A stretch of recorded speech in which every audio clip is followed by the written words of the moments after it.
Okay. Hello, everyone. Hopefully, my voice is loud and clear. Welcome to today's episode. An interesting title has found me: Roars of the Void into Manifestation. And during this episode and talk, if you're new to the talk, feel free to engage the chat section at any point. I will take intervals in responding to the ideas I'm sharing. Because when someone communicates, there are two ways to communicate. There's one, you're communicating for yourself, and you can say the other way of communication is not for an individual self, it's for your collective self, it's a vision. The roars of the void into manifestation is an important idea, because when we look at human behavior and human value systems, it seems like there is a space. I gotta wear my jacket, it's becoming a bit chilly, but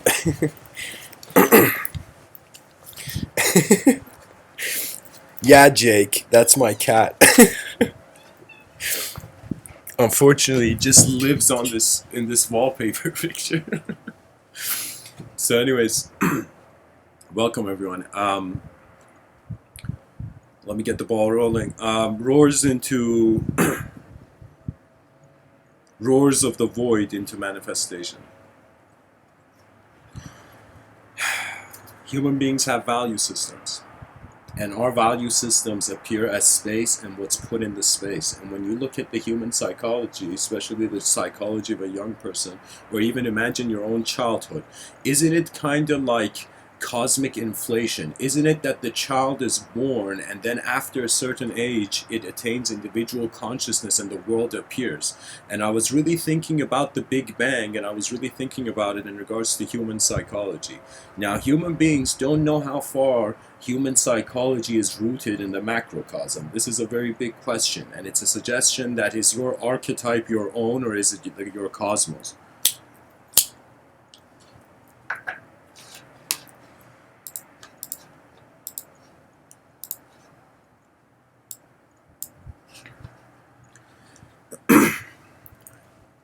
You see, it's as if there is a big bang to our psychologies. There is the ignition, the setting into motion of the inner universe of the child.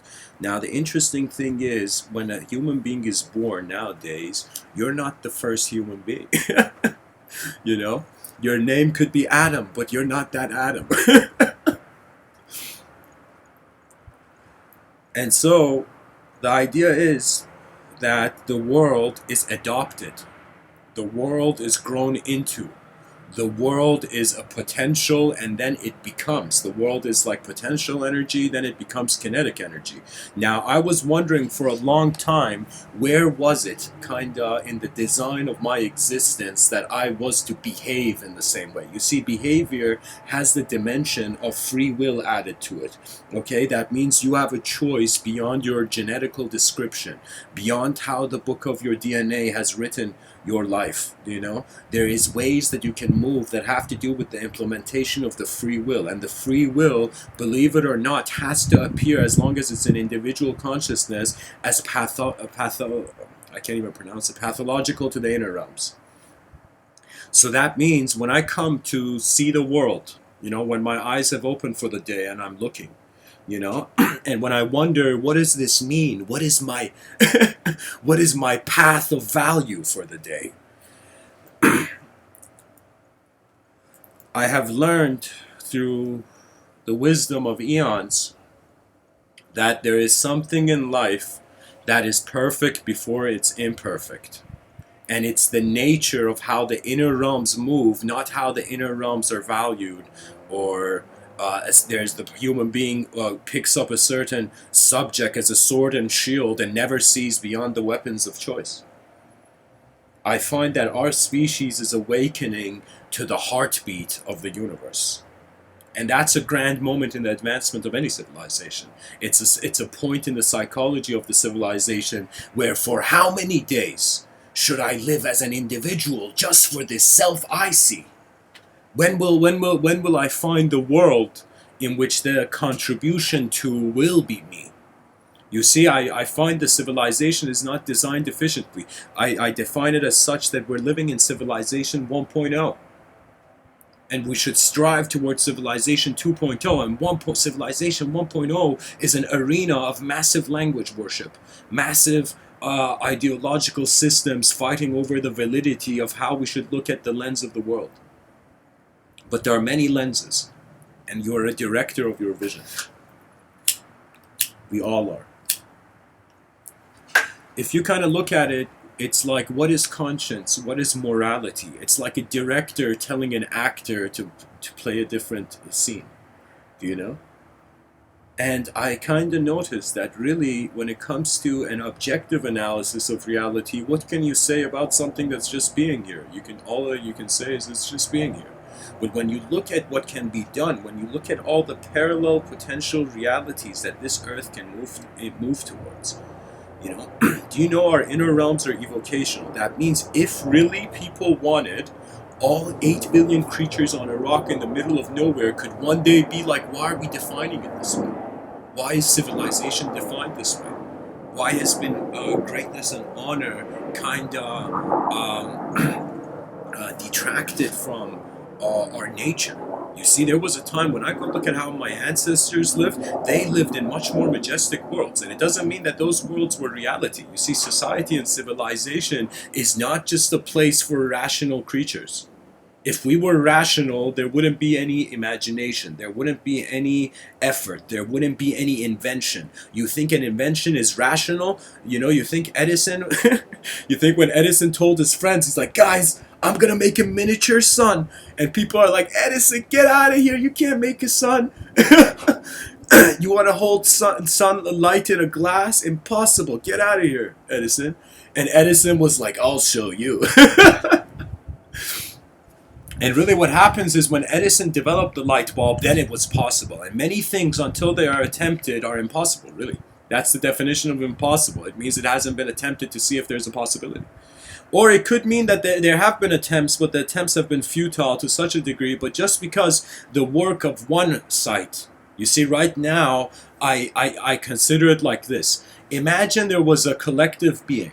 Now, this is a very, very, I find, one of those magnificent questions in philosophy, where the philosophers of the future generations are going to wonder about disembodied collective intelligent rhythms. You see, I'm starting to realize that in my childhood, I treated myself like a particle. My body is a particle, and my mind couldn't be anything more than my body. But then there came a time where I realized when my body was still, the mind was moving. And that's when the lies of the world all broke. That's when my beliefs that we know what's going on this planet broke. And can you imagine one day waking up in a world with such sophisticated history, such sophisticated language, and for a second seeing a hollowness to the simulation of value you have kept? When you realize your life has an individual value, that means how you saw you. But if your life has a collective value, it means how the world embraced you. And there is something that even surpasses the acceptance and acknowledgement of human beings. It is the world that accepts the human being. It is when nature no longer considers you a foe. That can happen. And when that happens, karma becomes a shield. Karma is, for most people, unfortunately,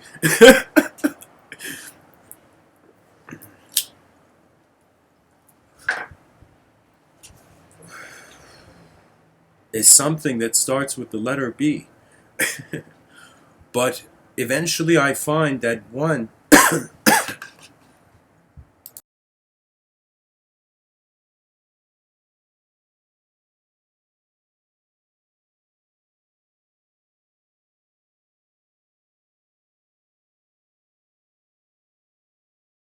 very playfully, you can drive your karma differently.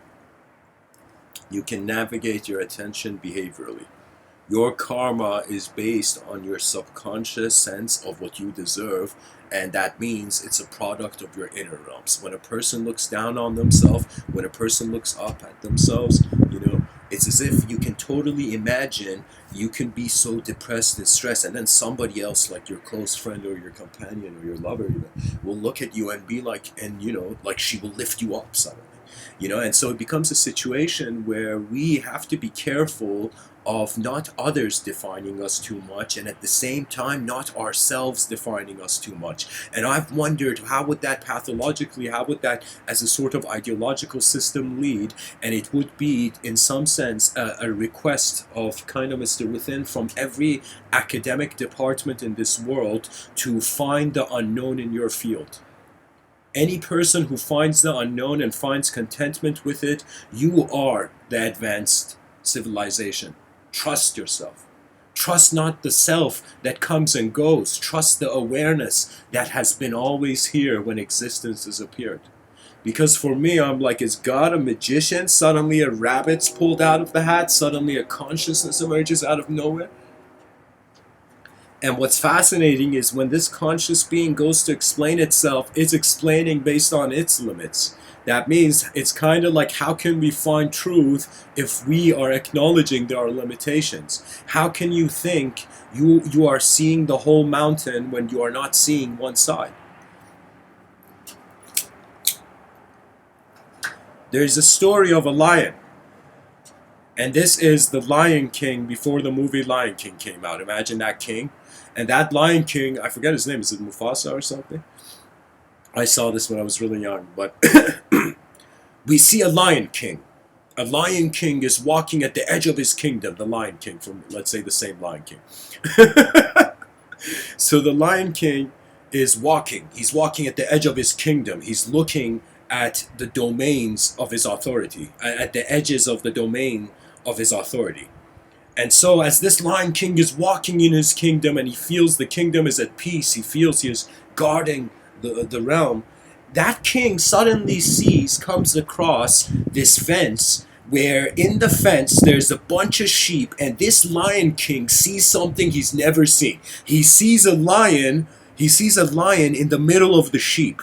And the lion is literally acting like a sheep, as if it's like, for now, that lion has the soul of a sheep in a lion's body. The roars of the lion, true lion, haven't been heard.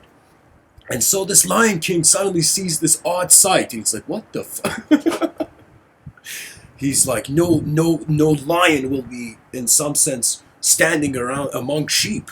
This Lion King roars. And he goes to the fence, and he's kind of dishonored by his own kingdom. And so he goes and he shouts and he says, "Lion!" And he sees the lion doesn't respond. The sheep are just eating grass, and this lion is staring. It's as if this lion is fasting.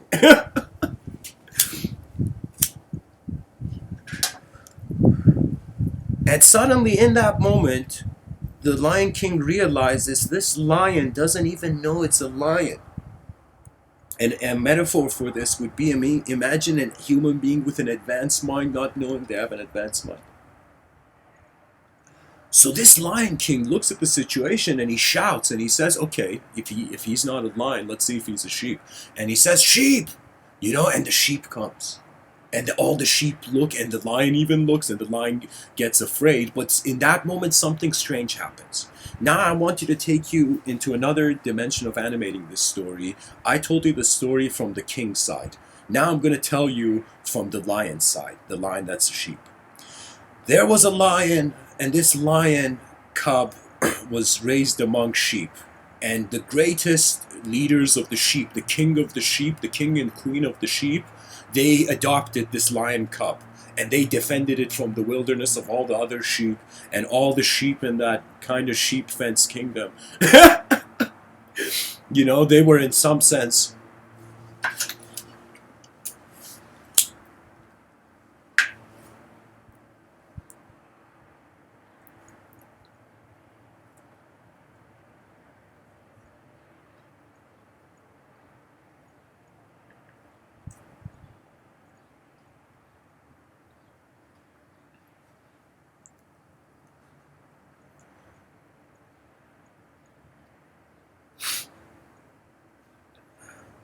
what happens is, in that moment, everyone runs, all the sheep run away, and this lion that has been raised with the sheep, he's kind of like the bravest sheep of them all, this lion that thinks it's a sheep.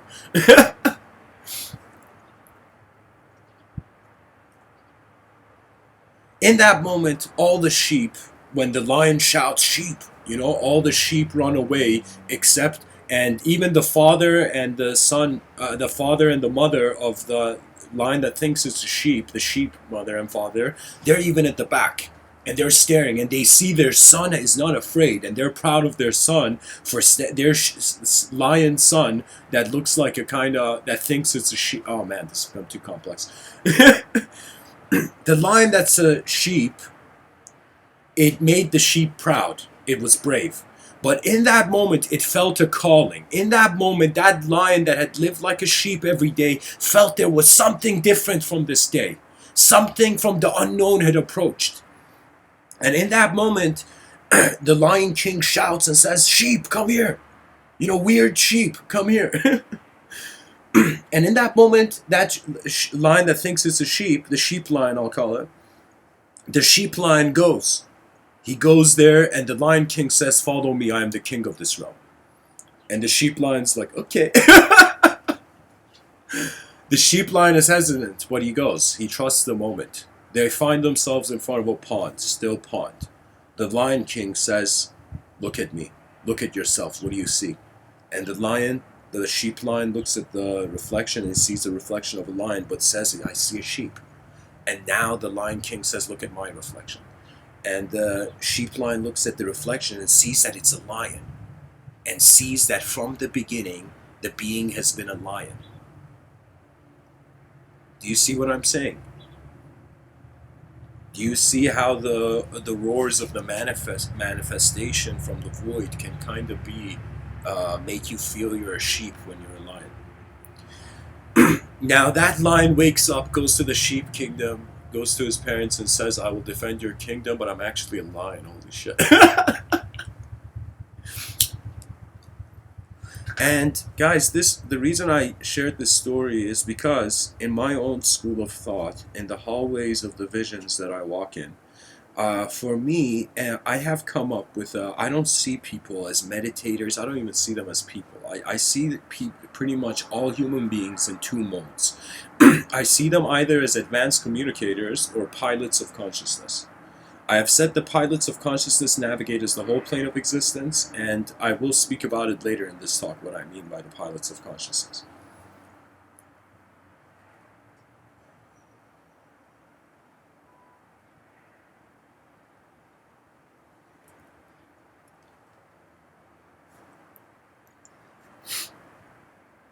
The advanced communicator is a being, an individual conscious being that is realizing the world that it is getting its definitions and identities from is an advanced place. And when you suddenly realize that you are in one of the most unique situations in manifestation, that you are the most up-to-date, you are the newest update of the evolutionary process, you are the only species on the surface of this planet that can be aware of right and wrong. You see, many creatures, their morality is left to their instincts and their ecosystem. It's like you can't talk to a bear that's a grizzly bear that is wild and like savage in that moment about, hey, grizzly bear, calm down. The grizzly bear will slash you. So in that moment, the situation is proximity analysis. How close you are to the creature, how suddenly the speed of the creature towards you can be, what the escape route is, what the context is. Does stillness serve the moment? Does movement serve the moment? Does silence serve the moment? Does noise serve the moment?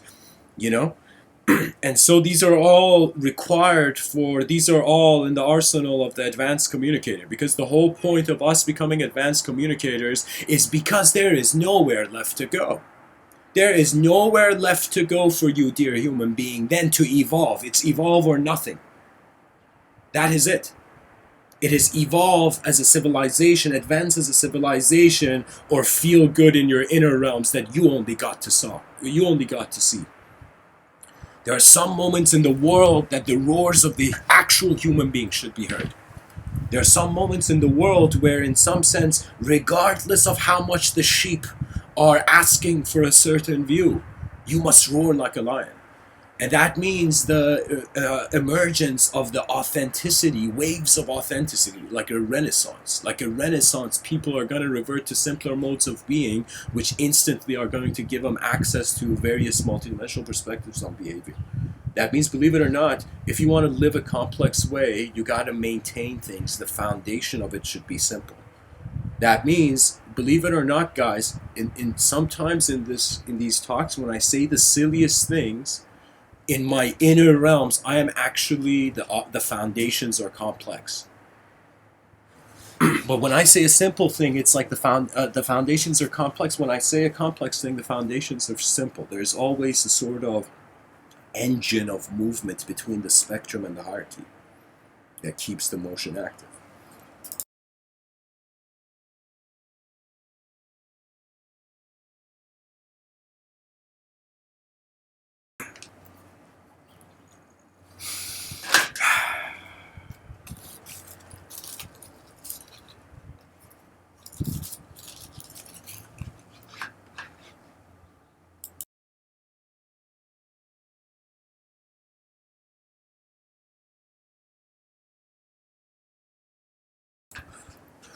There is a point in all, I think, every human being's life where from it's a transition from youth towards the more deeper extremes of how reality is held as an intelligence.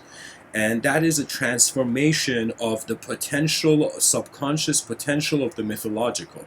That means it's like, imagine you were like like let's say it was the early times in the Olympics and they were doing that kind of spear throwing exercise. Now imagine back in the day, they threw that spear, and when they were throwing that spear, the person felt for a second like Zeus throwing lightning. Do you know? And so that was, in a sense, you can say, where the subconscious mythology was still accessible, where the world hadn't been sculpted into meaningless presence, but into meaningful presence. Not into meaningless personality, but meaningful presence. Because the more materialistic our outlook, the more the explanation of all phenomena will be electrons hallucinating.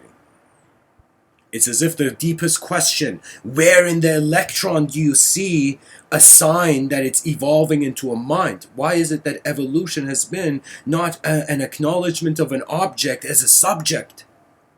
The object, like, think about it. We have taken a different evolutionary pathway. This lion cub that is staring right now in this wallpaper at you.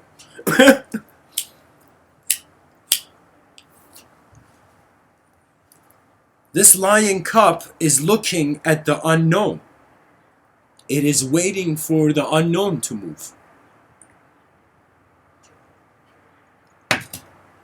And guys, I feel that emotions are a language, and some of the most emotional people on this planet speak that language very well. Everything in life has a utility, pretty much. Just like the difference between the concept of speed and the concept of velocity, speed with a direction, suddenly you have velocity. So I think we should treat our lives with a direction. This makes sense because we have the conscious opportunity. For example, this lion cub, its ecosystem is defining its direction, but man was the creature that defined the ecosystem, that built it again. We chose from trees to come into brick boxes.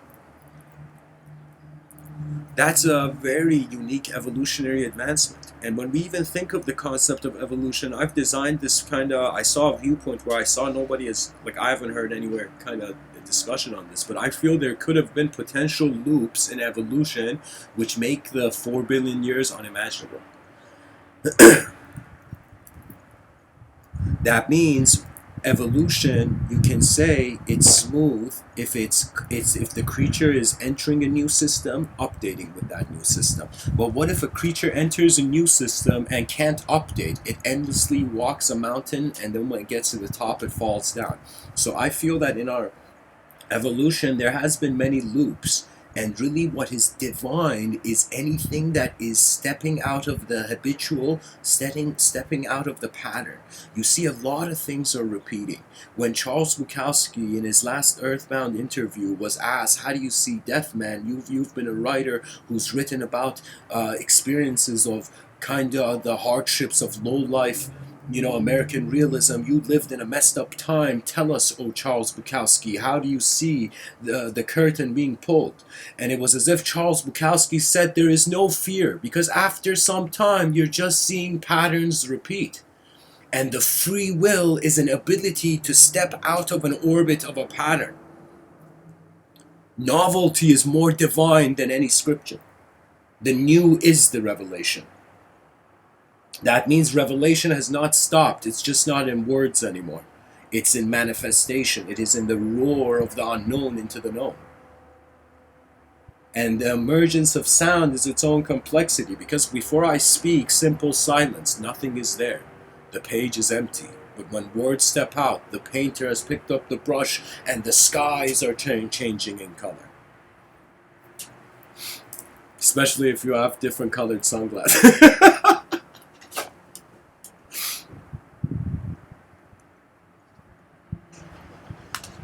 Vision is the roar of the mind. And vision comes when you care for the unknown. That will reintroduce you to your natural knowledge. Every human being has this kind of, I call it the genius resonance. And what that means is they have a state they can enter, any being. It's accessible. Any being, any human being, there's a state you can enter where you are not resisting phenomenology, you're just watching your mind like a movie.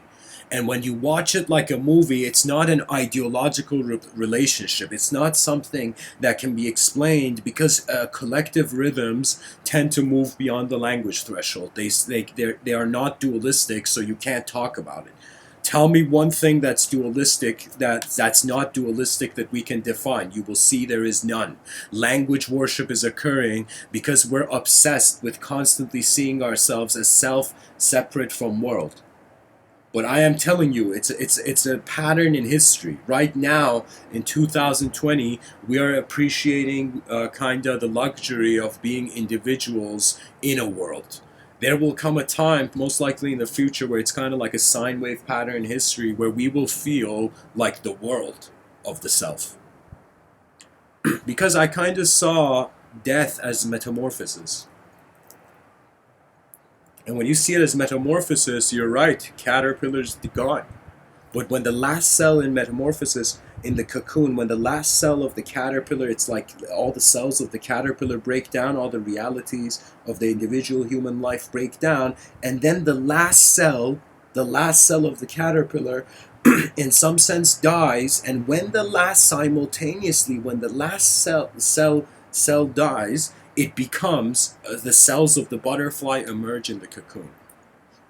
Okay, and when you look at that evolution, first of all, it didn't take the caterpillar 4 billion years to become a totally different creature, by the way.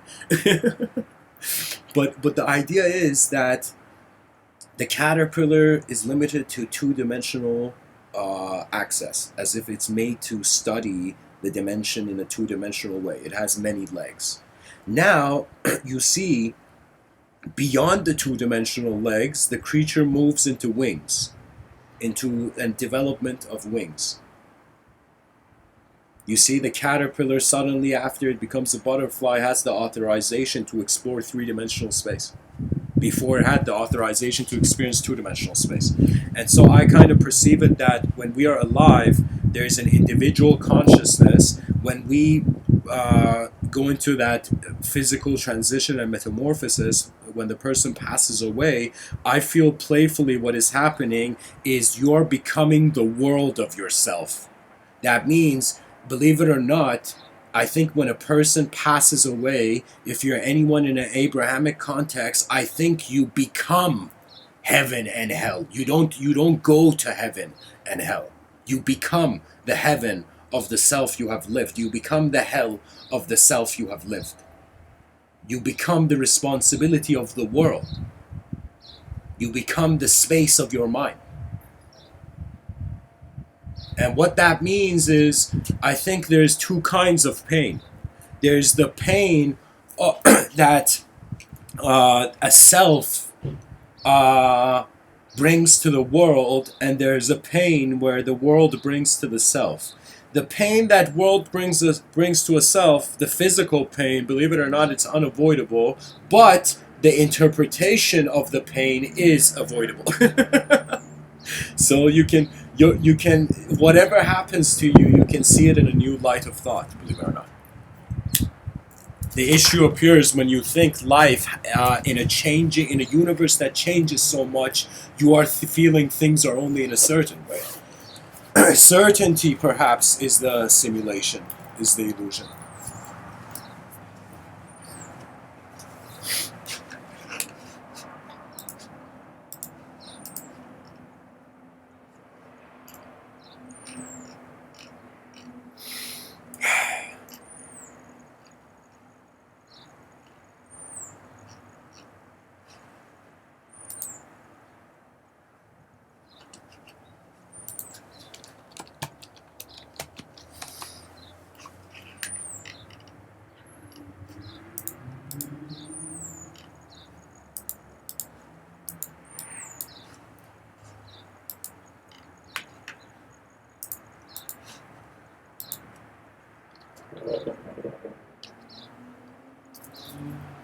Even the attempt to locate the ultimate silence is an introduction to non-locality.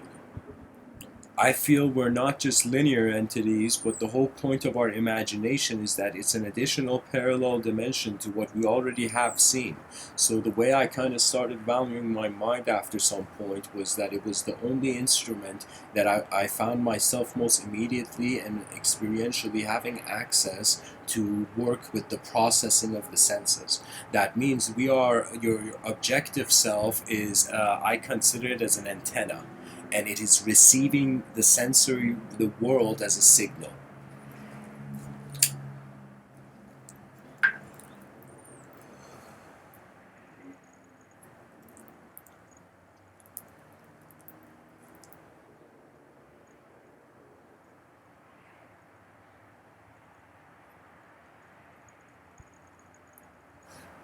I feel the subjective realms, the inner realms, to be the being. Your inner realms are very unique, and if you realize that your thoughts come and go, or as Chung Tzu, the Zen master, very wise guy, he said, thoughts and beliefs, these are like leaves on a tree. Literally, they change every season. Literally, every day you wake up, you have a new experiential access to self, so you're a new self technically. Kind of like how Heraclitus says no man can step in the same river twice, and it's not the same river and it's not the same man. That means your new decision is a new you.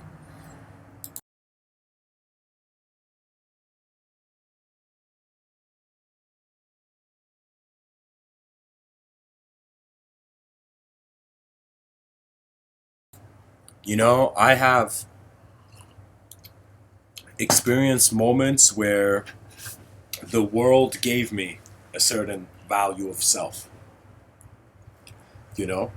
And there has been moments where I've had the world take away that value of self. And what has been the common denominator between my failures and successes, has been the witness. It's just an enduring attention. The endure the um, It's like an endlessly glorious endurance of just vision.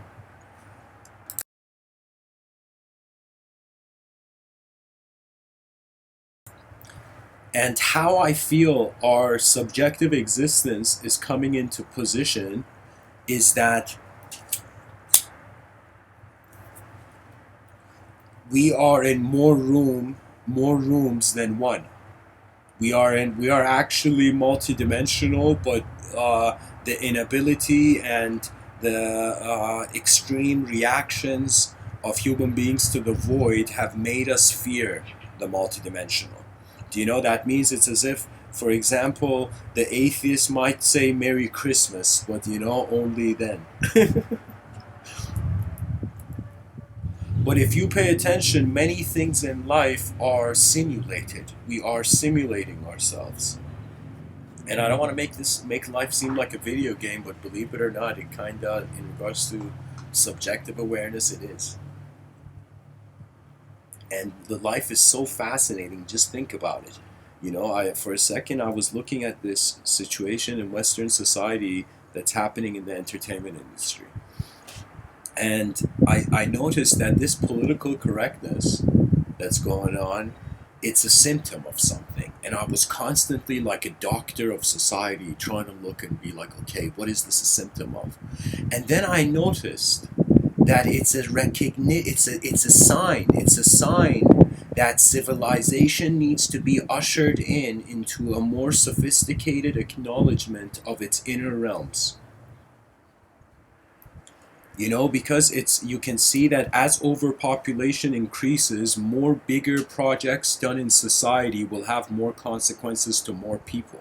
So you see, it's as if the mob is not growing smaller. Now, if the mob is not growing smaller, the mob is directed. That means the mob mentality, there's always a captain of a ship, guys. I'm telling you. Any institution, anywhere you go in life, if you see something where it's human influence, like for example, imagine you see it's kind of like human structure is very easily identifiable from natural structure. That means it's as if there's a way we see a tree in a house as different. And when we see it different, is that the house, we had to place the bricks one by one. But nature was placing the bricks of that tree, the cellular structure of that tree. So for me, it's like I have opened my eyes in a living universe, not in a dead one, not in a lifeless, inanimate one. I have opened my eyes in the moving, in the dynamic. And it's kind of beautiful, guys, because there was this poet named Rumi. He has this remarkable poem where he says, I died as a mineral and I became a plant.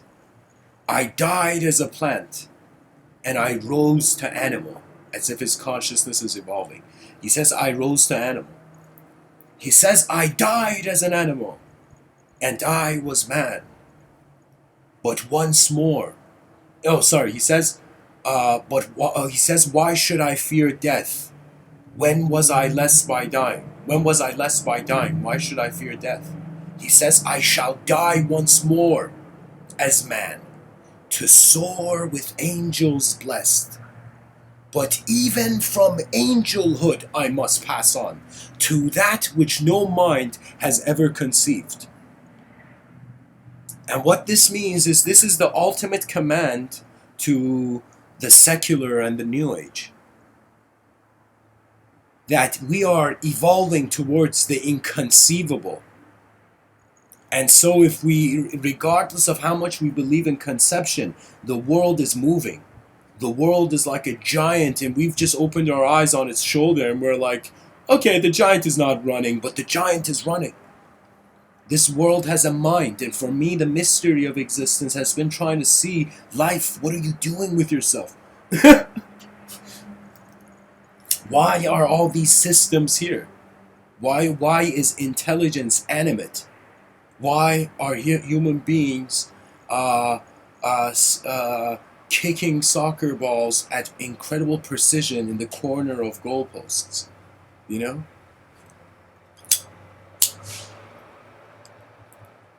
It's because we evolved from an objective evolution to a subjective evolution, and we have a sort of subjective survival that is going on. You can say it is not survival of the fittest object at that point, it is survival of the fittest subject. And this is what we find ever since the information age, ever since there has been technological revolutions in how our sensory processed data becomes more crystallized. For me, civilization is the only way a human being truly has realistically, physically, a collective ability to move. You see, you look at many species, you see a school of fish swim together, you see a pack of wolves run together, you see a flock of birds fly together in weird rhythmic patterns.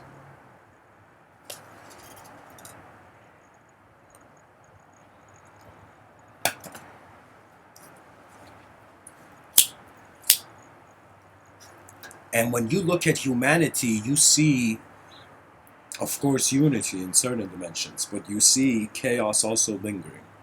And the more there is violence on the surface of this earth, that means the creature has chosen to exert external activity. It's like Isaac Asimov, this incredible scientist and science fiction writer. He had this quote where he said, "Violence is the last refuge of the incompetent." That means the reason I'm saying an advanced civilization is peaceful, because in peaceful coexistence and a sort of collective harmony, it's as if the reason we're not killing ourselves is because we want to see what it would look like if we work together to build something advanced. I am telling you, can you imagine right now, for example, there's so many stand-up comedians in the entertainment industry. Can you imagine these stand-up comedians instead of each of them just doing their own solo thing, joining as a unit, and as if they creating a kind of, how can I tell you? Um, Everything can be added a deeper dimension. That's knowledge, guys. The addition of dimensions and its subtraction through time. It's like the forces of nature are subtracting dimensions of knowledge, and while you're alive, your mind can impose the dimensions of knowledge. Dimensions where the known is kept. So I am telling you, you have been treating your whole life, most likely yourself, as a painting on a wall. But let me tell you, a painting on an unknown wall. But let me tell you, you are the brush. You are the designer of your vision, as much as you are a design of your vision, a design in your vision. That means the more you run towards the mystical, the more you realize silence is the gate towards higher dimensional communication. Stillness is the gate to higher dimensional movement. And so I have kind of devised the dimensions of this plane of existence. Pilots of consciousness are beings who are being the collective mind ahead of their time.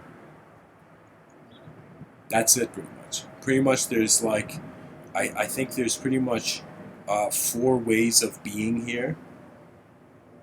And this is aside from my multidimensional perspective of how this exists, this world is designed.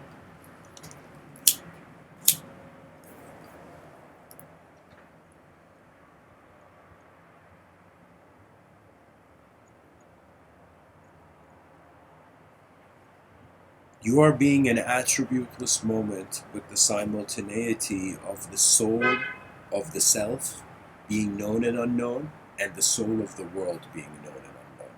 When the soul of the self is unknown, and when the soul of the world is unknown, you are the unknown. You become the logos.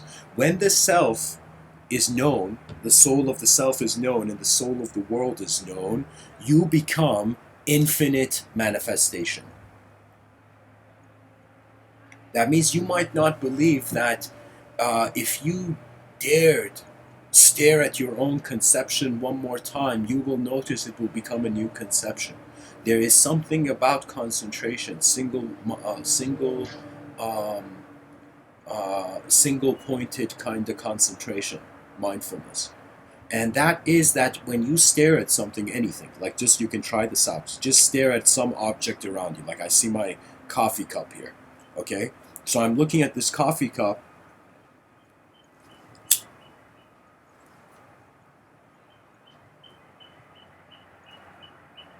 and the first thought, you see, it's like there's something from my eyes. It's like subjects are hitting the cup and bouncing through it. That's a very cool thing. Here, I'll say it, like Shintoism, where they saw all matter as a vessel for a highway of souls. It's kind of like you can say, this cup is a vessel for all the various thoughts and contexts that my mind, as I pay attention to it, bounces off it. Do you know? Eventually, what happens through stillness and silence is the person's archetype dies. Your archetype is like a fire. The more you move, the more you engage, the more you resist, it's like you're throwing more firewood. The more you suddenly abide by the stillness and silence of the moment, suddenly the archetype will do its last kind of before it vanishes dance, and then it goes away. So what that means is the archetype, you see, it's not, it's like this, guys. We have given ideas too much ownership over our experience. And when you step out of that ideological box, you find the freedom of the novel. You see why so many scholars have been saying that it's not about looking at the past for answers. It's not looking at the future for answers. It's just seeing what is here in the present. What grander study is there? What grander homework is there than to look at your world as one moment? What grander assignment is there? And I sometimes wonder, imagine this lion was your pet and you were patting it on the head and the lion actually cared for you and you cared for the lion, and there was this man and nature bond that the lion wouldn't attack you in the story.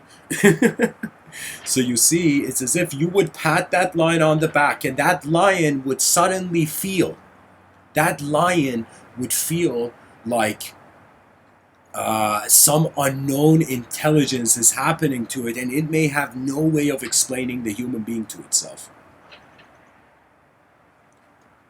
That means, how hilarious is this, guys? All animals in nature, they don't have an image on their enemy. Their instincts just occur. They don't have an opinion. Maybe they have the moment's opinion. That means, like, you see, I'm kind of speaking about nature in a singular dimension. If nature was seen as multidimensional, that means there is disembodied energetic presence influencing the embodied energetic presence. So, it's as if, like, you high five the air and guess what? In another dimension, you high fived, something. So for me, I can say my experience with the unknown and the divine has been moments where I felt unknown rhythms, and that would be kind of like feeling the unknown dimensions pat you on the head, as if you're a creature that can't know enough.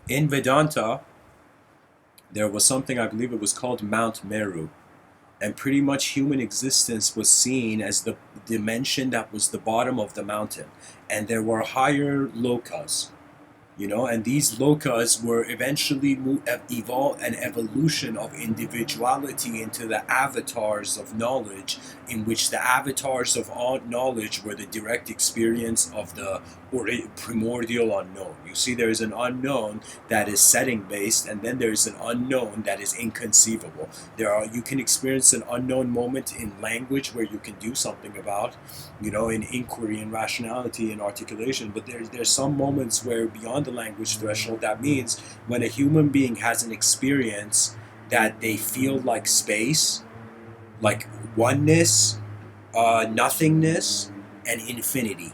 These three states are beyond language. They are the acceleration or the deceleration of language, the linguistic paradigm, the linguistic simulation that we're all being creatures in. And really, the effort of the scholar was simply to be like, what the fuck is going on here? you know?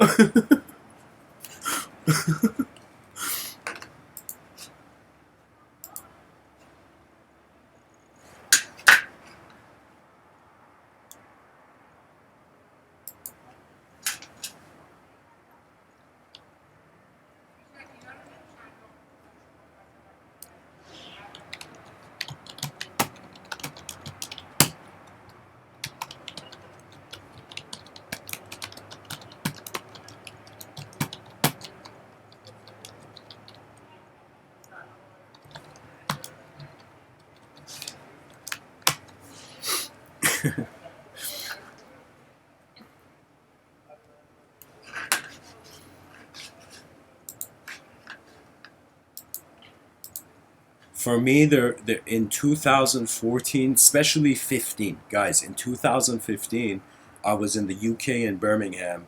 There was this same spot I would go sit at night where I would give these talks where the space wasn't, where my voice wasn't disturbing people.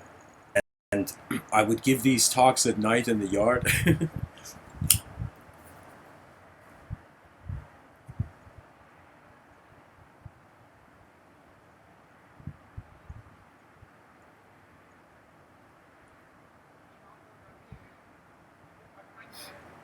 And one night, I remember I witnessed my moment moving before my personality, and then I was convinced.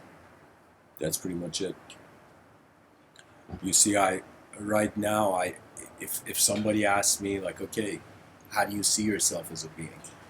I see myself to a certain limit, and then after that limit, I feel myself again to a certain limit, and then I reach the unknown, where when I reach the unknown, all archetypes like shoes entering a temple are taken off. All egoic constructs are taken off. And then I stand, I pretty much hover as my whole moment being its witness, and then the unknown rhythm moves. And then the unknown rhythm automatically, it's kind of like, you see, communication is a kind of, it has 2 points, right? The person A communicating and person B receiving. Now let's say you want to communicate with not a person but field, a field. So person A is trying to communicate with a rhythm, with an unknown higher dimensional field of being. So it would be where person A would first communicate, but then see it person B is, there's no person B. Person B is just the world. So believe it or not, unless you master the objective realm and you find contentment with the void, you cannot do anything multidimensional. Or even if you try, you either will scare yourself at some point or you won't know what you're doing. You're just hovering around. Or not say hovering, but let me tell you this, there requires to be not a constant direction giving, but it's like, think of it this way. Imagine you're a warrior in an unknown battlefield, and what is the greatest warrior? The warrior that has the greatest awareness to the battlefield, but also has the greatest awareness to the tools in the environment. So I feel like a healthy way, especially for the Western Enlightenment, to approach uh, the unknown is through invention, an invention for a collective vision. That is the healthiest way. The world needs more than the memorization and regurgitation of the past, it needs the new. That is the value in speech. That is why human beings, at the end of the day, whatever media you put in front of them, they're being gravitated towards how human experience is being conducted, because we're all in the human experience. And right now, I'm telling you, so many filmmakers, so many people are running, they are trying to find abstract niche markets for fantasy. And let me tell you, there is an issue there, because reality is surreal. Reality is surreal.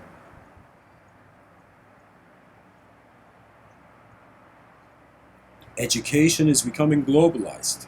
Now I feel we should, as 8 billion creatures on this rock, share our inner realms.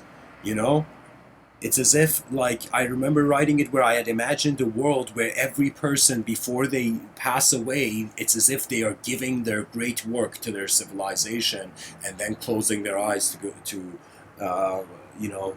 to experience the wind between the branches. So you see, it's like right now we're in the branches of knowledge. There will come a time where we will be the wind between the branches of knowledge. But I'm saying that evolution really has to be sharing of a potential. That means, really, what is the potential of the human being? Its potential is activity. Now, another potential is it can, compared to all the other species, give direction to its ability. Now, another potential is that if it chooses to harmonize, if it chooses to be like all the species in nature, when they rhythmically, the species abides by itself, that would be a powerful moment. Just like how those birds would fly in waves, you see again civilization build itself incredibly. I feel the mindset of every human being should be like, all right, we gotta prepare the world for the incredible, as if like the world is your home, and you have to prepare your home. A guest is coming, and what is this guest? This guest is the future generations.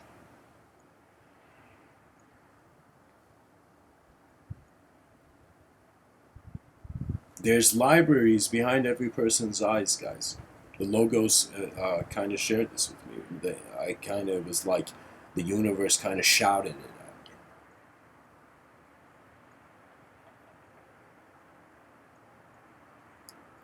And here's the tactic: attention is your world. Study your attention, observe the attributeless presence of being, and also observe the attribute filled personalities that come and go. Phenomena in your moment that comes and go. There's a joy to watching. There is a silent bliss in listening, a hidden bliss.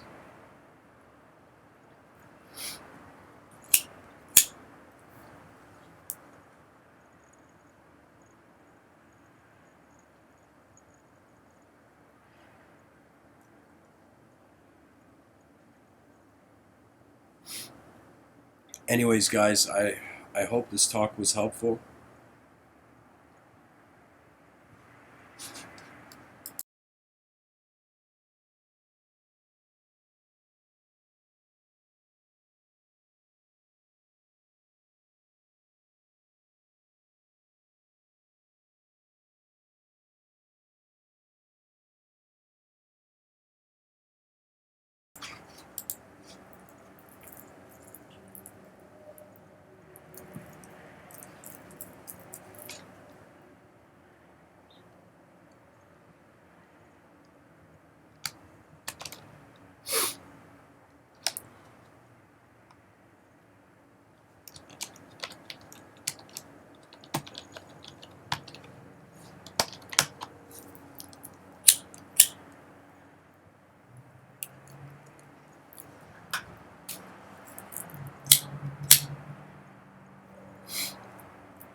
Honestly, guys, I don't know.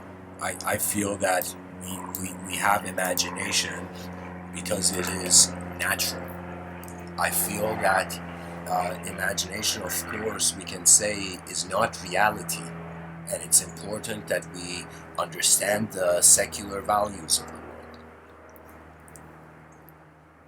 But it's just that I feel there is so much happening in the inner lives of people that very limited gets to be expressed in civilization, and even when it gets expressed, it's the dis is some most likely artificial and dishonest. That means human beings have managed to act artificially intelligent before building artificial intelligence. So this artificial intelligence is still an attempt. That means when you see someone make a mistake, doesn't a part of you be like, yo, at least that guy tried? You know? That's what sets apart many human beings in this life, that they attempt their vision. Many just let their vision roam. It's like kind of like what can you say about a squirrel randomly moving? How can you kind of have conduct a linear study of the flickering of a candle?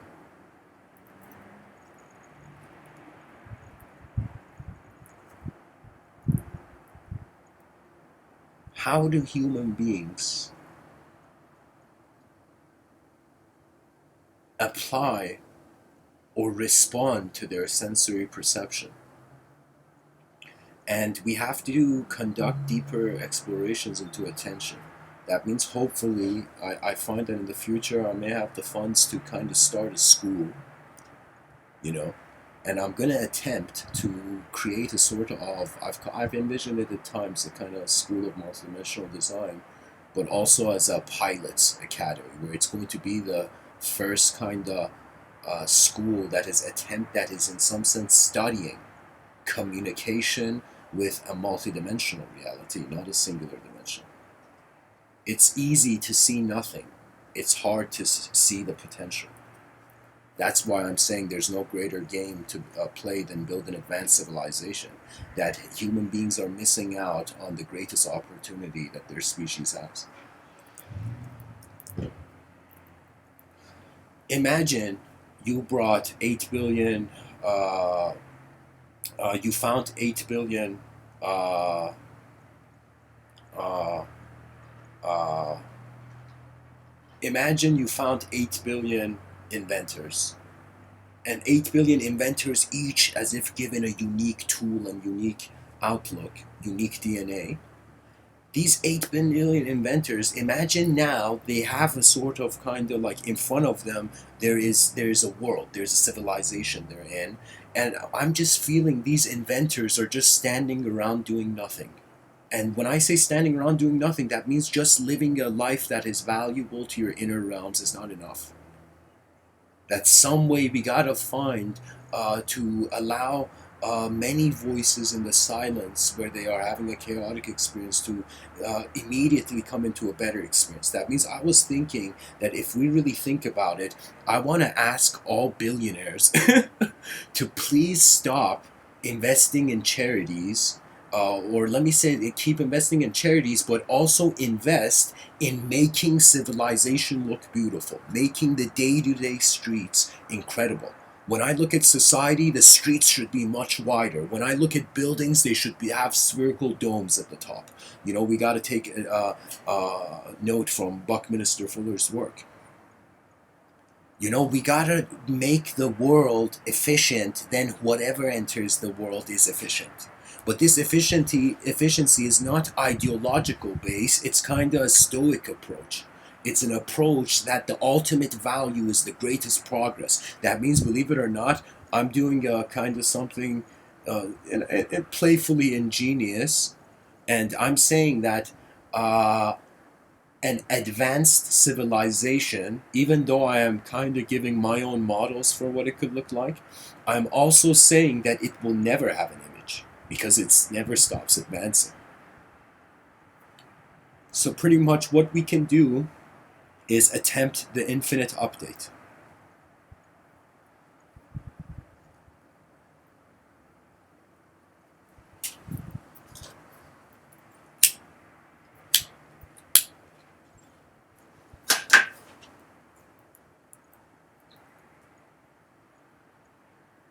Some nights, even in the day sometimes, I have just stopped and I've heard kind of like imagine an explosion happening in the distance, but it's happening in your inner realms. And there's been moments where I literally, whatever I was doing, I had to just stop and sit down and close my eyes and just witness, literally as if like a tornado was passing by in my inner realms, like a certain event is occurring.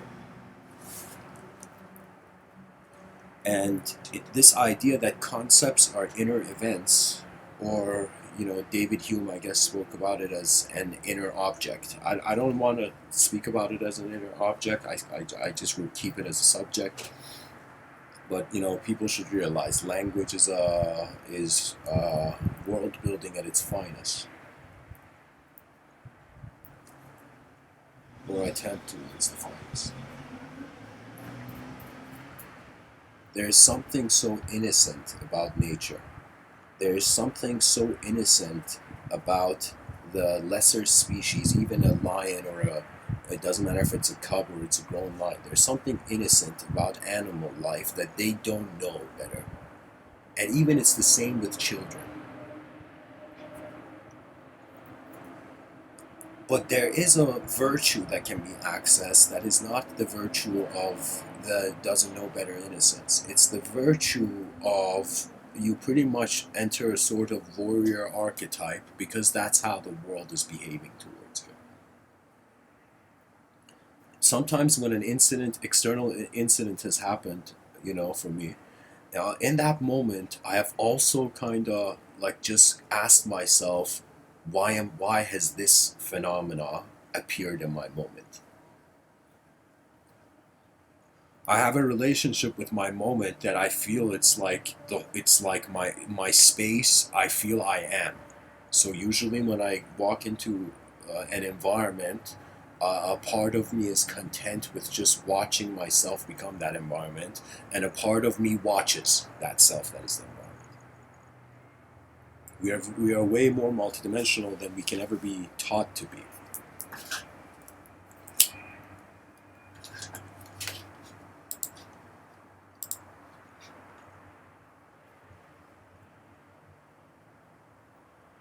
So interesting questions, guys.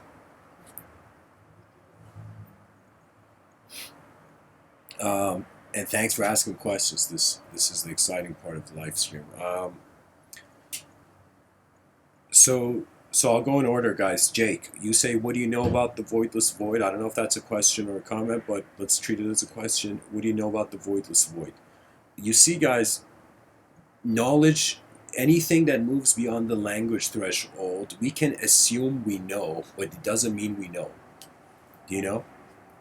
That means I'm telling you, we are masking the world on language, in language. Then we're thinking, is it the language? Is it the image? Is it real? Is it true? Do you know? So I kind of feel we are simultaneously, ever since I was born, there has been space. The space is the unconscious, is the unknown. And what's in the space is the conscious, is what's in the known. So I think those people who listen to these talks, after some point, you're going to treat yourself as a presence that's aware of the personality, and you can navigate in the personality if you choose to. You know, this life is meant to kind of, believe it or not, risk it. You know, because if you play it safe, on some level you miss out on what there could be, and if you don't play it, if you don't have discretion and caution, you might get uh, attached too soon to your finding. So the voidless void is too void to talk about. Yeah. But I feel it is the presence of the knower, the void. That means that that's how you find comfort with reality, by being it, really. So Corona Mage, Corona says, do you believe the universe is finite or infinite or some third option? So first I got to tell you, let me find this. Einstein attempted that question. And I'm going to tell you Einstein's opinion, and then I'm going to tell you my opinion. Okay?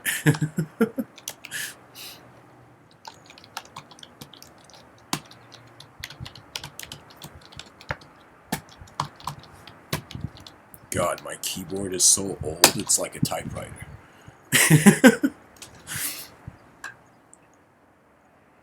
Okay, so there's this quote ascribed to Albert Einstein where he says only two things are infinite: the universe, and human stupidity.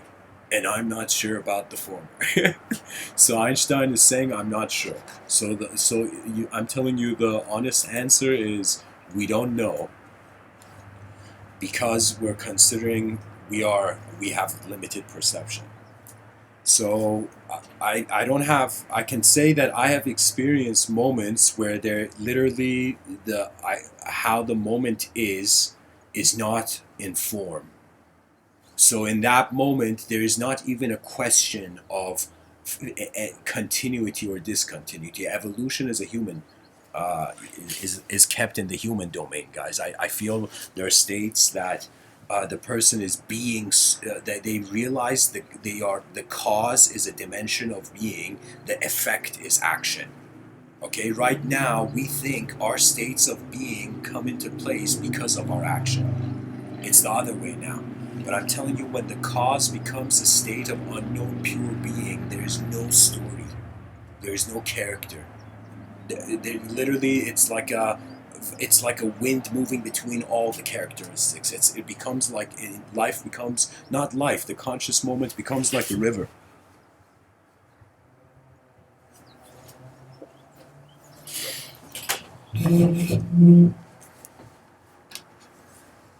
Just a second, guys.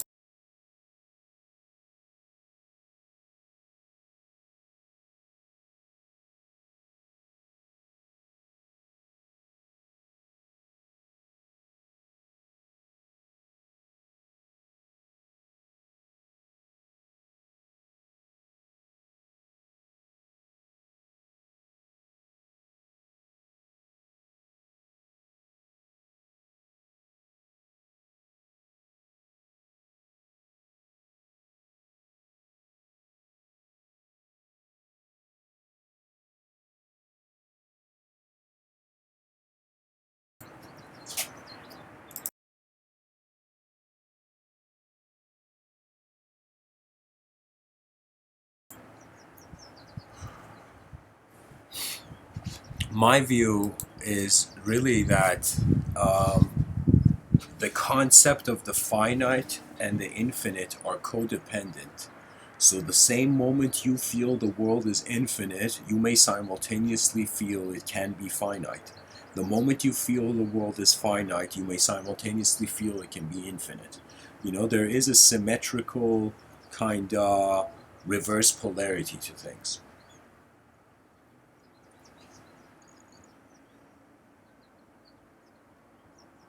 So the third option, yeah, you say finite or infinite or some third option.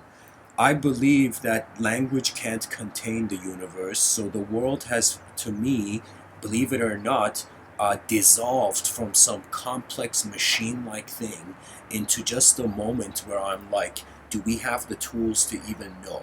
So I find myself, for now at least, witnessing just like when it becomes you get hyper focused to what you know when you actually pay attention to the unknown. So I feel that for the mind, the universe is infinite. For the body, it's finite. And this doesn't mean at the edge of the universe there isn't like endless still galaxies. I'm just saying that if we think about finitude in regards to human character, then then it would be a sort of like, yeah, the character breaks down before the answer to the question. So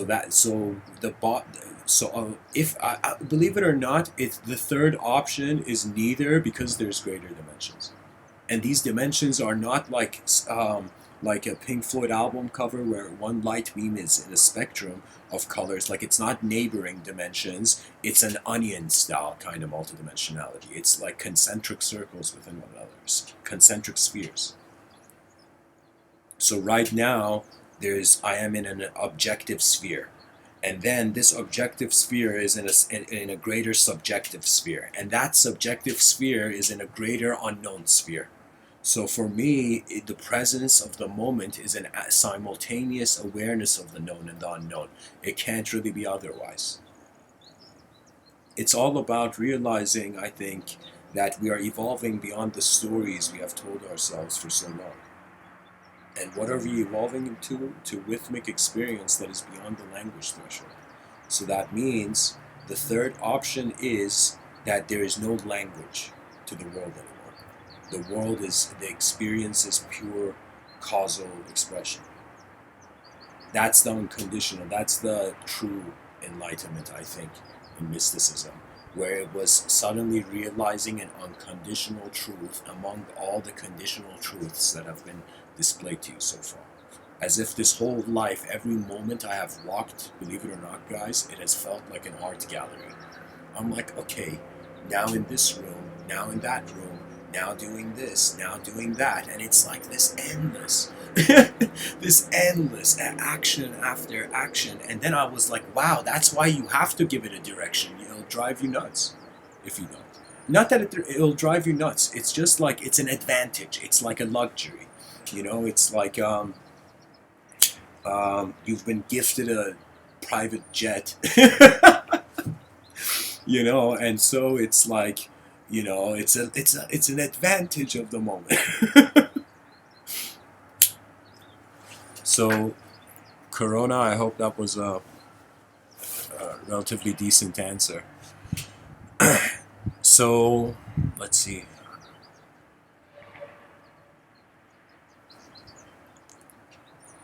Guys, Nagarjuna, Tibetan Buddhism is I have a lot of familiarity with it. Not a lot, but certain experiential, like literally, um, there was a phase of my life where my whole metaphysical explanations on reality just fit in to Tibetan Buddhism. You might not believe it, but there was a I was that Persian guy that felt he had a Tibetan Buddhist soul. But then I realized, then my the novelty of my mind dared defend me against my past self encapsulation. That means there's this Zen story where this guy's sitting in this grassland. He closes his eyes, breathes, consciously breathes. Suddenly, he finds himself in a new atmosphere of being. And it's as if he's re-perceiving reality as with a new nature. Suddenly in the Zen story, this was something I read online, in the Zen story what happens is there's a minion, there's a dark minion, a creature in another dimension. And this creature in another dimension, this dark minion looks at this guy who suddenly realized more about the truth, about the sort of illusion of the world, how the dream of the world. And suddenly the dark minion runs to the Dark Lord and says, Dark Lord, what do we do? This guy's realizing the truth. And the Dark Lord says, don't worry about it, because the moment he realizes a new truth, he will make a belief out of it and he will limit himself again. That's what the Dark Lord said to the Dark Minion.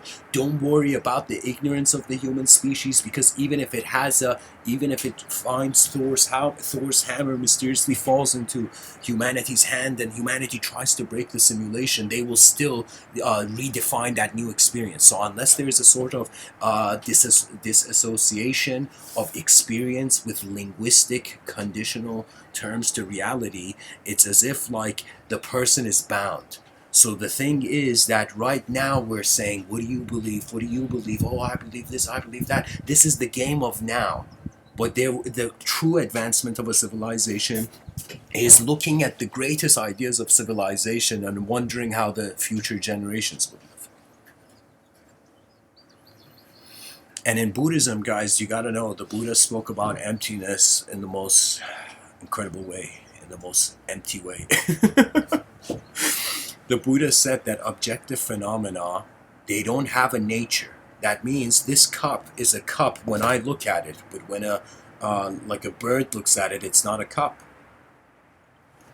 It's just an object of mystery, perhaps.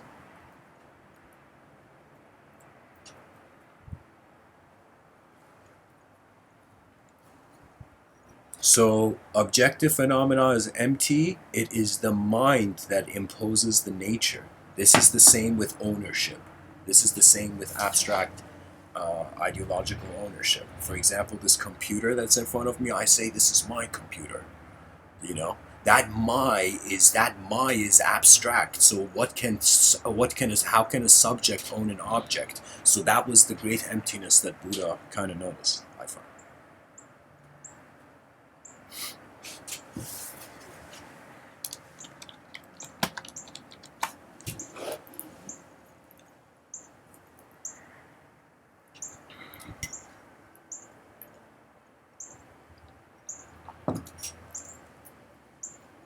I feel that it is very hard to not interpret the unknown as the new.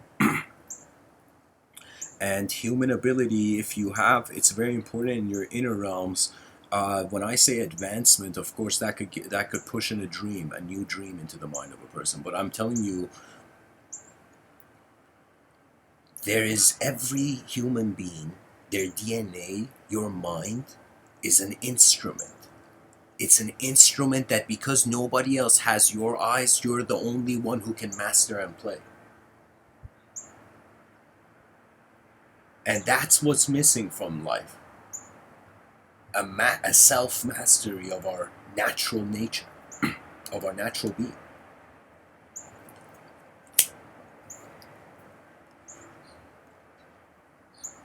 You know, I've had moments where I've walked in nature, like in parks, and I just found like this serene rhythm.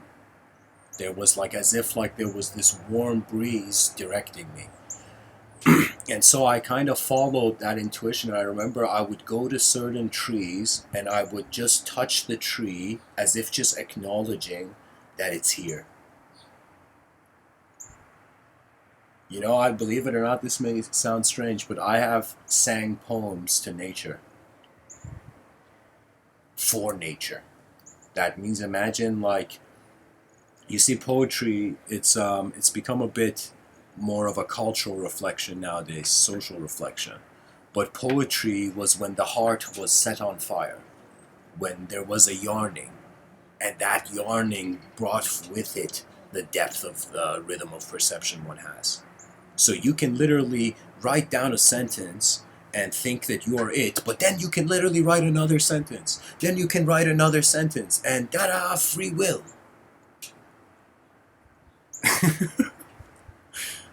We have a free will not just in our outer realms, we have a free will in our inner realms. And when we forget that free will, when we forget the light of consciousness that has suddenly become the roar of the void into manifestation, this light that has suddenly been lit,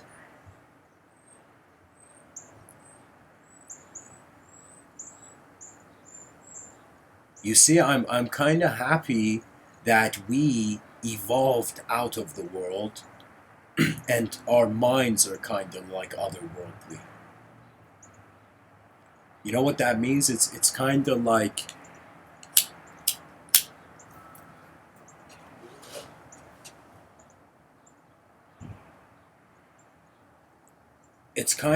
our minds are unified at their core, and they are in a totally different dimension.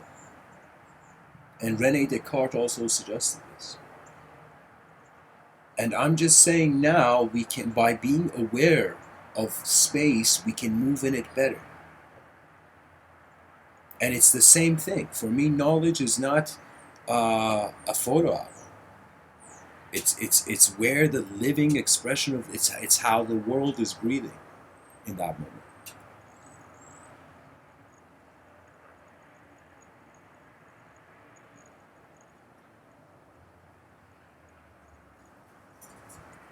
You see, when I even look at, there's like an ant right now that is journeying on this table where my computer's on.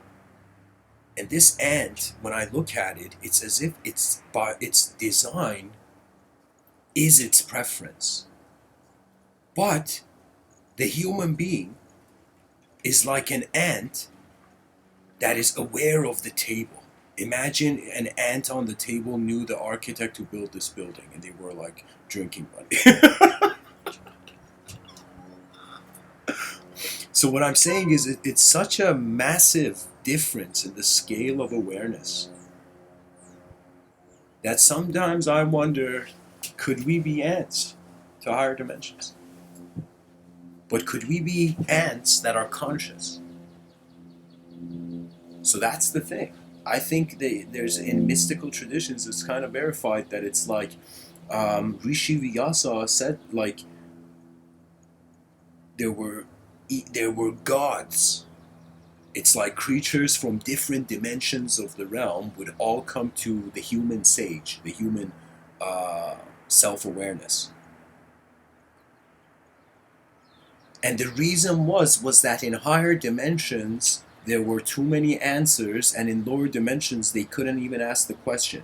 And it was only in human life where there was the perfect balance of chaos and order for an access to the life of the universal sector. That means I'm pretty sure everyone can feel their own heartbeat, but how many people feel the heartbeat of the universal sector? How many people consider the macrocosm throughout the day? How many people, like scientists, are like, why aren't kids caring about black holes in space? Isn't that the coolest thing? You know, and you kind of realize that's the thing, that when we try to live in a condition, there's the opportunity cost is the new. Anything you repeat, the opportunity cost is the new. And it's all about what technologies deserve to linger.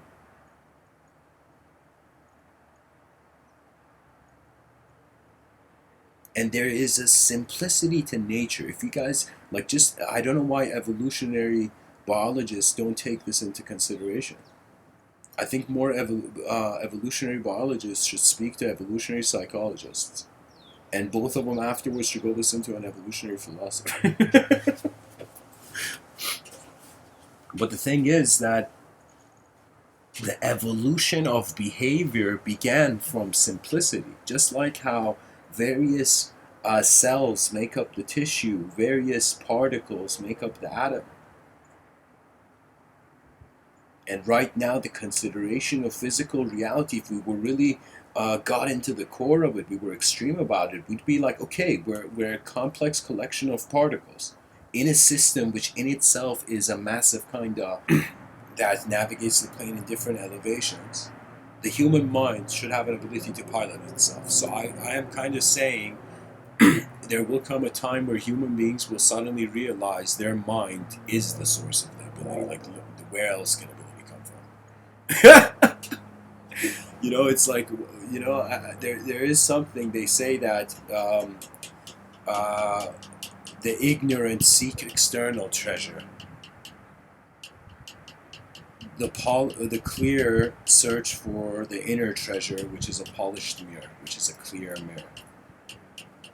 So when you find your mind as a clear mirror, you find yourself in a space that is totally not open to new interpretation, but this space has endlessly from the beginning of your life just stuff happening. It's kind of like this, the eyes are like a camera, and you're looking through that camera lens, and stuff is moving.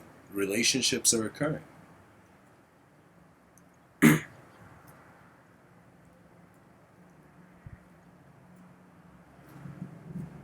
I feel I want to go into a quote tunnel of Guru Padmasambhava quotes. Guru Padmasambhava, I think he's considered as the second Buddha, and is one of the most mystical personalities in literature.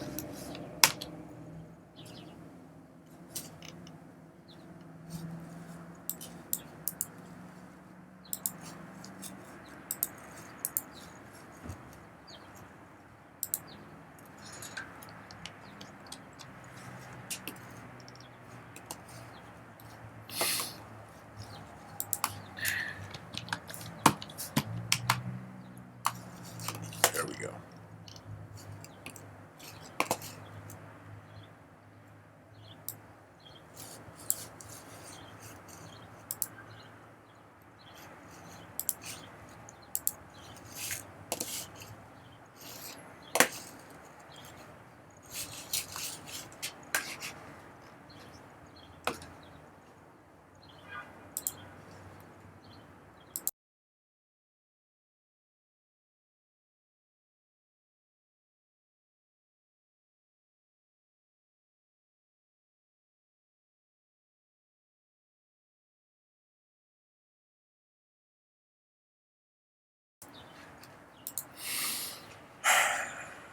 Alright guys, let's go into a quote tunnel of Guru Padmasambhava.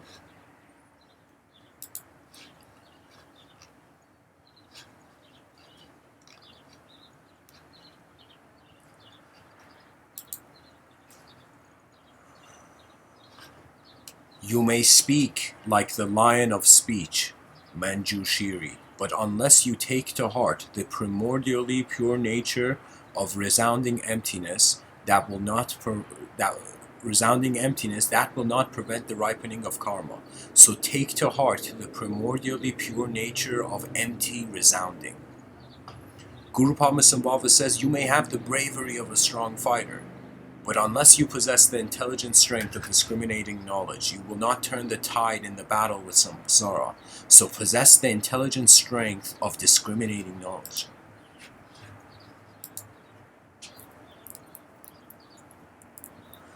You may possess the power and might of a world ruler, but unless you gain mastery over your own mind, when the time of death arrives, you still haven't attained the power of freedom. So gain mastery over your mind. Guru Padmasambhava says you may try to support your family and friends, but at the time of death, all other actions beside the virtuous practices of Dharma activities will have been pointless. So constantly apply yourself to spiritual practices in thought, in word, and deed. You may consume all kinds of delicious food, but unless you adhere to the nectar of the innate nature, it all turns into a heap of filth. So drink the nectar of the profound instructions. You may gather wealth and possessions, but only the two accumulations can be enjoyed after death. So gather the two accumulations as much as you can. Your castle of earth and stone may be beautiful, but unless you dwell in the fortress of the unchanging, you must depart and leave it behind. So keep to the fortress of the unchanging. You may pursue worldly fame and gain, but unless you follow the teachings of the Buddha, such activity will only be the cause for throwing you back into further samsara. So adhere to the teachings of the Buddha.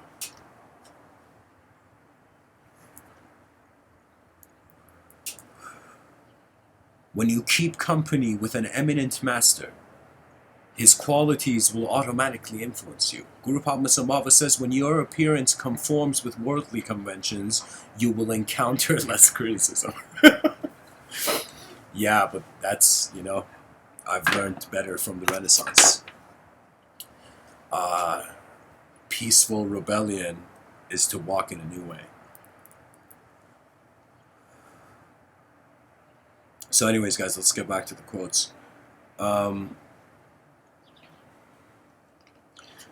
Padmasambhava says, when your mind looks into itself, dharmata will dawn from within. When you recognize the nature of mind, fabrication and effort are naturally freed. When you realize that samsara and nirvana are dharmakaya, you need not put effort into meditation practice. Fortunate ones, mingle your mind with the dharma and the happiness of Buddhahood will manifest within you. When asked about the importance of receiving teachings on dedication, Gape Lama answered, whatever dharma practice we engage in, large or small, we must dedicate the merit. If we fail to dedicate, then whatever merit we have accumulated can be lost very easily in a moment of anger or in giving rise to any effective emotion or action. Alright, I gotta read that again. Whatever dharma practice we engage in, large or small, we must dedicate the merit. If we fail to dedicate, then whatever merit we've accumulated can be lost very easily in a moment of anger or in giving rise to any afflictive emotion or action. Okay, so guys, there's a random Gape Lama quote here. But let me tell you this. The idea he's saying is that if you are abiding by your nature, regardless of what you do, like check this out. What can you dedicate any merit to? You either dedicate it to yourself or you dedicate it to others. And the grandest form of dedicating merit to others is dedicating it to your whole world, because your mind is being your whole world.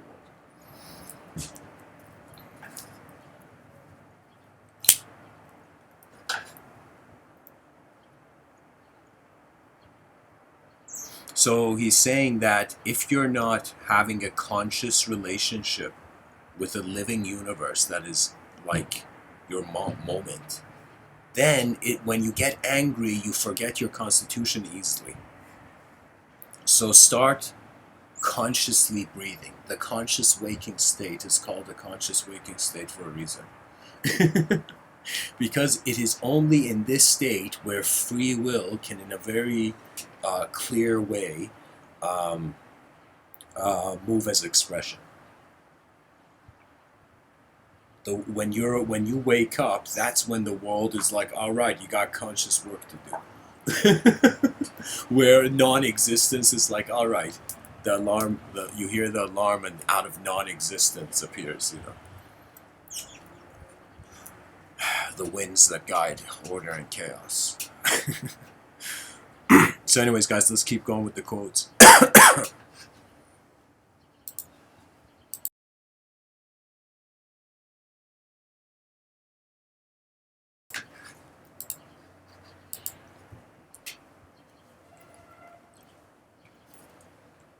Guru Padmasambhava said, if you want to know your past life, look into your present condition. If you want to know your future life, look at your present actions. Guru Padmasambhava says, I am present in front of anyone who has faith in me, just as the moon casts its reflection effortlessly in any vessel filled with water. The eagle that is flying high in the sky should not forget that it should come down one day to see its shadow.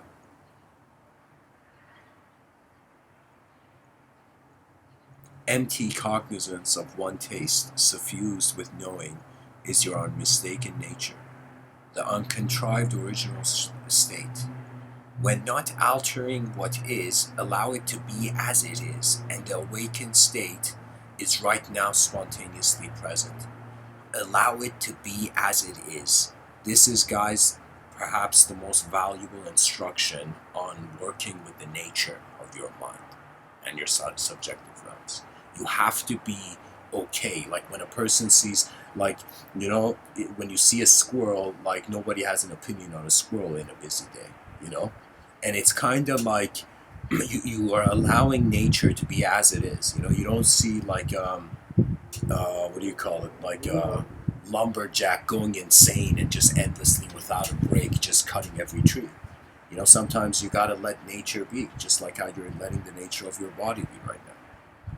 When you see the freedom of the inner realms and outer realms after some point become inseparable in regards to how the cosmic narrative and the individual narrative are rediscovered as one movement,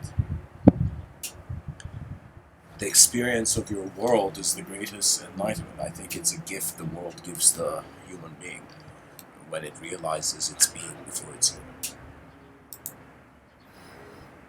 The light seems to already be in all of our eyes. It doesn't get more enlightening than that. And the grandest question that always advances any civilization is, how is the light in the room?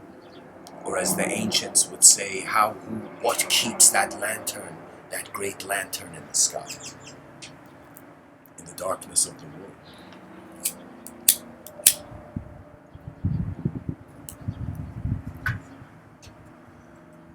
Rumi said, this poet from 700 years ago, he says, be living poetry. This guy wrote a lot of poetry in order to defend the culture. The poets, you guys might not believe, but they have been the guardians of the mind of history, of the details of history. So when I see, for example, any sort of mythology which tends to be written by poets, do you know how much respect I have? Those writers have elevated to, they are kind of like, you can say, at some point that inner voice becomes the whole moment. And that's when the supreme is, you can strangely say, that is when the esoteric idea is fulfilled, where man realizes that he is in God's mind. But God is not a religion, is not an idea, it is the unknown.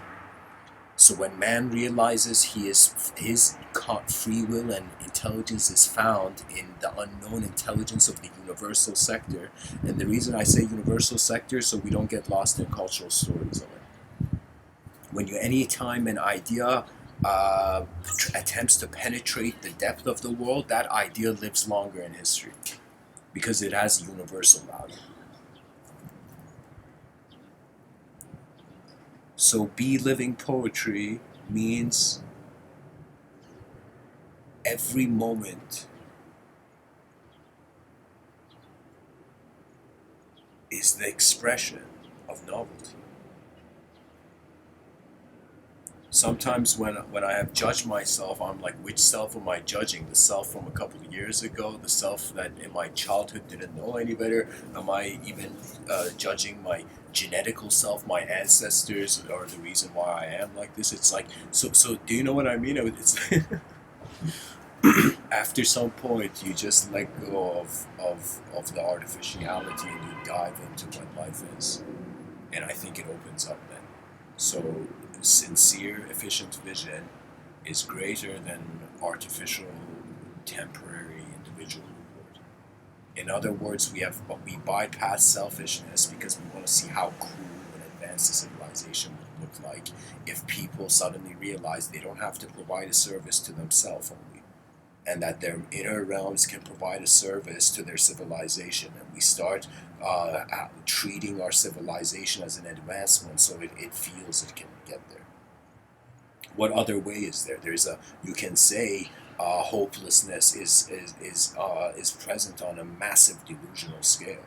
And many human beings, they've kind of seemed like they're going to lose the game, so they have stopped caring for the game. They start playing it hedonistically, whatever way they want. I think we have to, as a civilization, as 8 billion creatures on a rock, realize that we have to attempt what we can while we can. And that is it. And it's like you'll see that experience will crack the simulation of language. Direct experience. It is the most powerful update of knowledge, experiential knowledge. That means my certainty with certain ideologies doesn't come from just knowing that ideology. It comes from like an experience, something that kept that idea alive for me. It was real enough to engage. It was as if I was in a design war with the whole cosmos since my existence. As if I was in a war with language, a war with how I was experiencing phenomena and how phenomena was told to me that I should be experienced. And that war was a vast war, and it never stops because the civilization, literally, if you were gonna, like, imagine AI opens its eyes in the future, super intelligence after the year 250, Kurzweil suggests, for example, we're gonna see, like, whoa, AI is going to look at us and going to be like, these human beings are machines. Their code is language instead of zero binary language. They're speaking a different language.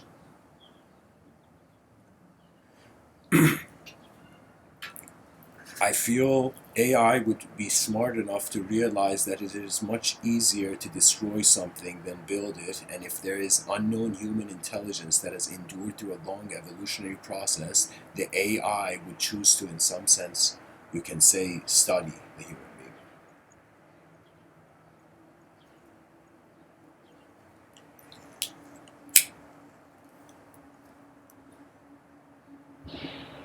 I feel that a person's life purpose doesn't come from their inner realms.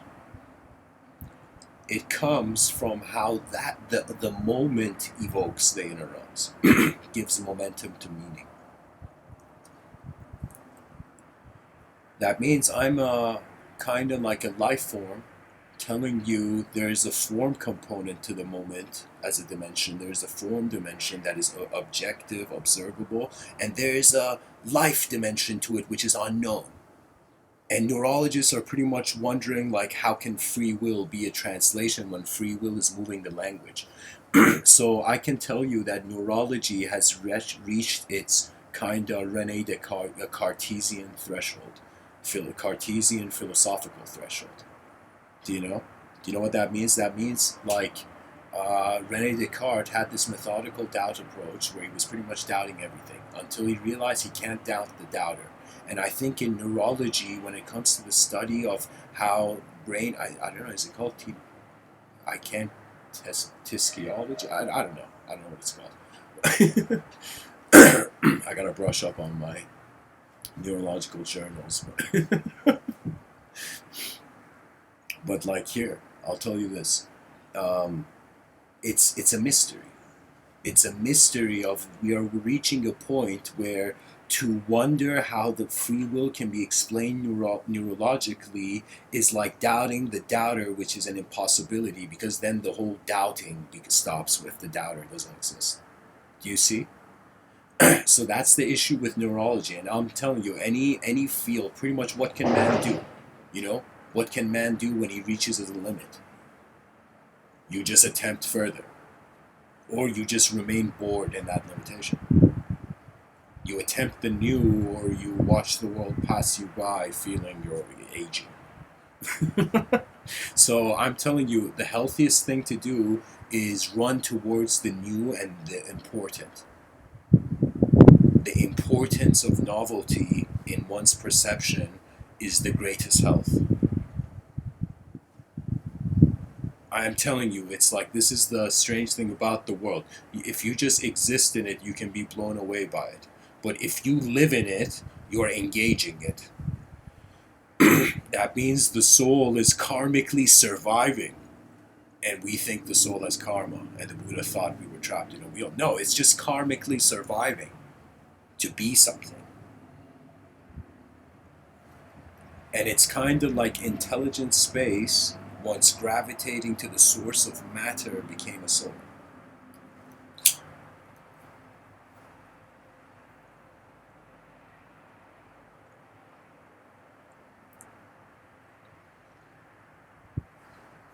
Gravity is pretty much the essence of being pulled. And change is the expression of being pushed. I feel when a person is being pulled by life's conditions, they will feel that they will just exist in their inner realms. They will feel there's gravity to the situation that surpasses their free will. Or the person can realize that instead of having complex moral internal court cases, the person has to, in some sense, realize that language usage is inner realm evocation.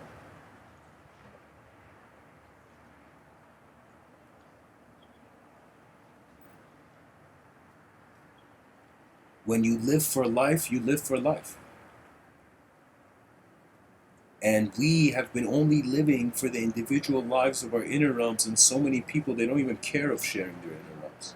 They feel even the civilization doesn't want to know how complex the human vision can be. I am telling you, we're waking up from a slumber in a linguistic simulation. When we wake up experientially, not only human behavior would just have evolved, have endured through such chaos that the chaos became boring, the inefficiency became boring.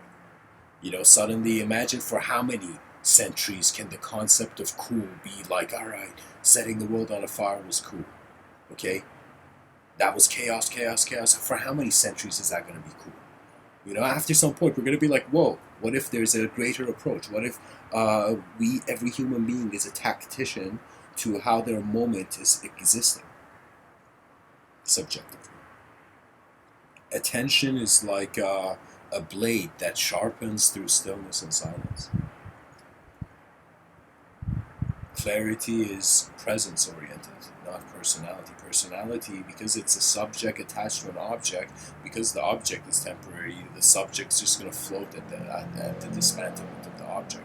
You know, so I'm telling you, when you realize you're not an object, when you realize you're not a subject, when you realize what you are is an awareness to the whole moment, and the body is a part of the moment, and the world is a part of the moment, that's when your mind is your moment. That's I think, the Mr.Within's vision of soul. It is not shape. It is an awareness of the whole moment of shape, the whole existence of design. That means, believe it or not, I feel um, we are not just creatures of matter. We are also creatures of space. And our mind is how our soul has embodied, let me say it like this, how the unknown intelligence moves in space and how the unknown intelligence moves in body. And for right now, for the first time, the human species is finding the capability to become aware, to witness both dimensions.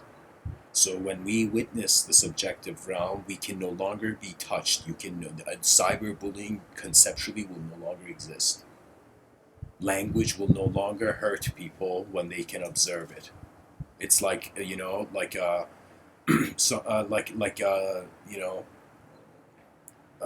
butterfly passes you by. You just observe it. You don't go like grab the butterfly.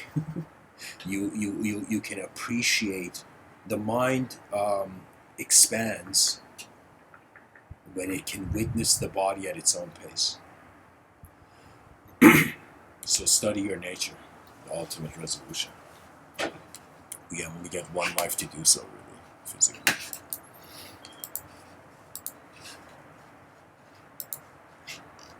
So anyways, guys, thanks for tuning in.